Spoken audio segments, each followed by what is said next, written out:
Hi guys, welcome back to this series of UX videos. So in our last video, we gave a brief introduction into the user interface design, and we said there are three components that make up the user interface, and those are the information design, the interaction design, and the visual design. So in the next series of videos, we'll go through the information design. So what is information design? Basically, what information design does is it looks at how and where we place information on the screen for our users. So it's just the way you group content in a way that reflects how your users think. You need to put your information or your content in a way that your users would expect to find them. So if your users expect to find your close button on the top right of your screen, that's where you'd want to put your exit button, for example. So it's just basically how you group or how you categorize pieces of information together, and you need to make sure that this is in a way that if you were a user, you would expect to find information on this part of the screen. You would expect this kind of information to be grouped together. How do users think about information?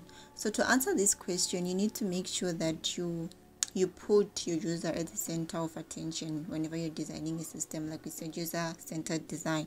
How do your users think the flow of information should be? How do they experience what they find on the screen? As soon as they land on your home button, what do they expect to find there? If they click on, let's say, about us or contacts, what do they expect to find under that category? What do they need in order to perform the task that they need? And all this information should be grouped in one particular place where users think, if I go to contacts, I'm going to find maybe their social media links, their contact details, who to call if I need help, and things like that. So let's just give a very general example of information design. Think the house that you stay in, or like when you're designing a house, how users or how owners of houses design their houses once everything has been built. So when you go to a bathroom, you know that when you go to the bathroom, you expect to find a bathtub, you expect to find a shower, a sink, a toilet, your toothbrushes, everything is in there that you need to use inside the bathroom. And when you go to your bedroom, you know that you'll find a bed. If you need to sleep, you'll find a clock, you'll find your clothes all packed away in wardrobes, things like that. And when you go to the kitchen, you'd find the fridge, you'd find a stove, you'd find a dining table, and things like that. So all those stuff are grouped together in one particular place where you know that if I go to this place, I'm going to find this.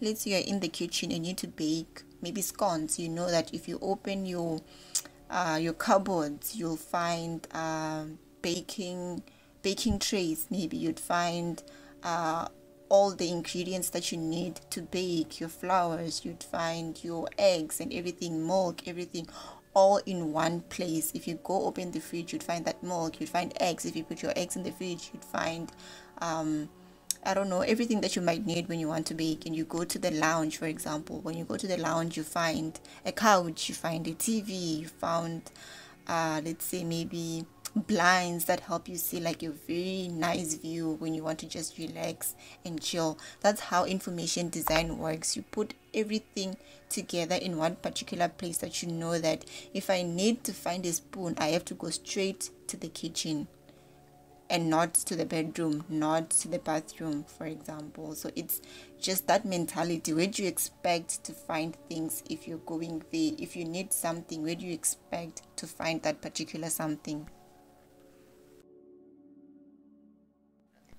What are some of the information design rules? 1, do not make your users think, because thinking creates distraction from using the system. It puts on that extra cognitive load onto their thinking capabilities.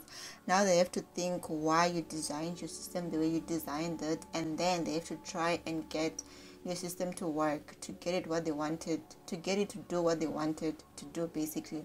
And I, for one, for somebody who has been exposed to user experience, whenever I come across a system that doesn't necessarily that I can't get it to do what I want it to do, or that makes me question why they designed that system, the first thing I say is, who the hell designed the system, because the design is just so poorly designed that I can't even get the system to like work properly. But number two, you need to think like an end user, not as a designer.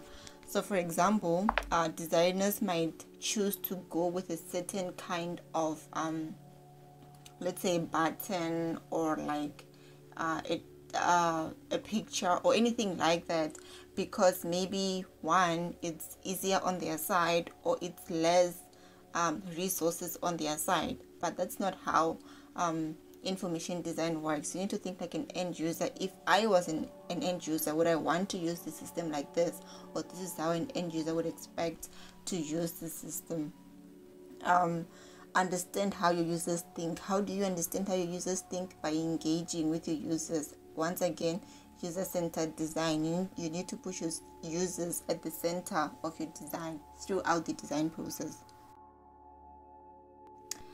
Okay, so that brings us to the end of this introduction into information design. We'll dive deeper into information design in our next series of videos.